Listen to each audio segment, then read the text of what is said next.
Ken Jost is our guest on Inside Politics. He's a leading analyst of the U.S. Supreme Court. The court's about to end its term. We're talking about what's been going on so far this term of the court. Ken, as the court ends its term, there are continuing calls for Justice Stephen Breyer to retire. Why is that going, and is he likely? Why is that going on, and why is he likely to step down? Well, at the end of a term is a common time for a justice who's ready to retire. So we might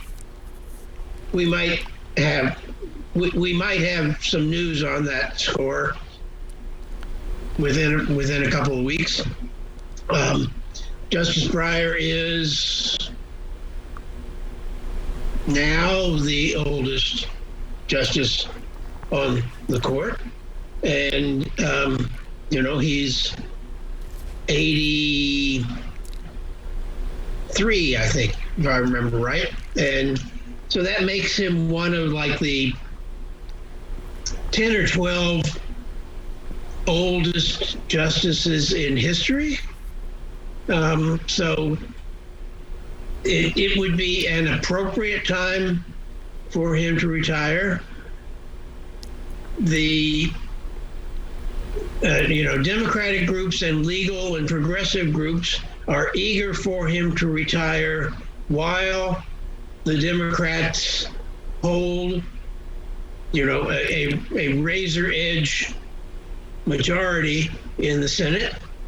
And so they, would like to give President Biden the opportunity to nominate someone quickly and get him or her confirmed before anything happens to the Democratic majority in the Senate.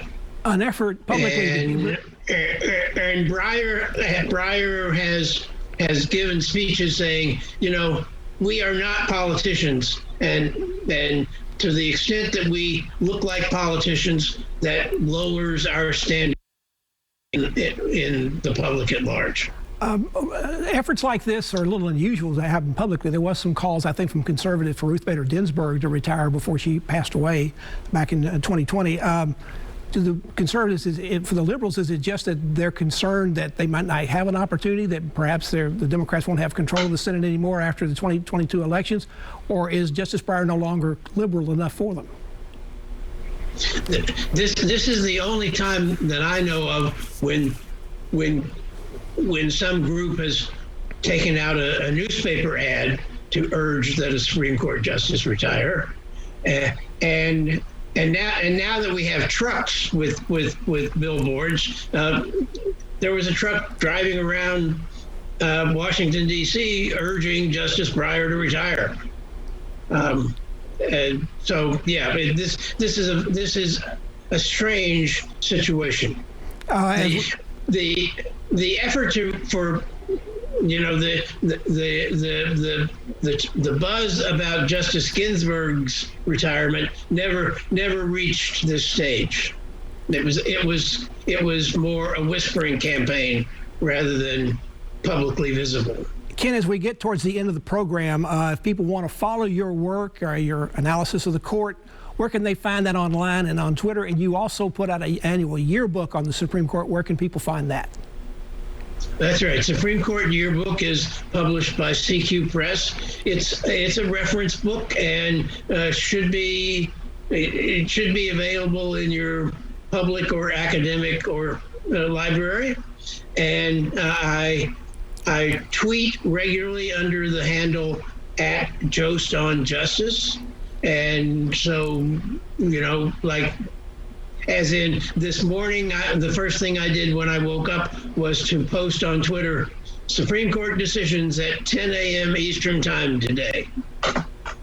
And I've put quick summaries of those 3 decisions on Twitter.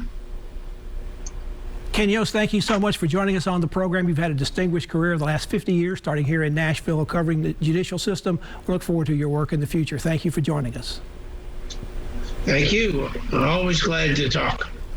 And thank you for joining us this week on Inside Politics. Hope you'll be back here again for a future show. If you can't get enough politics in the meantime, go to the NewsChannel website. You'll find my Capitol View commentary there. The Zoo commentary posted every Friday afternoon.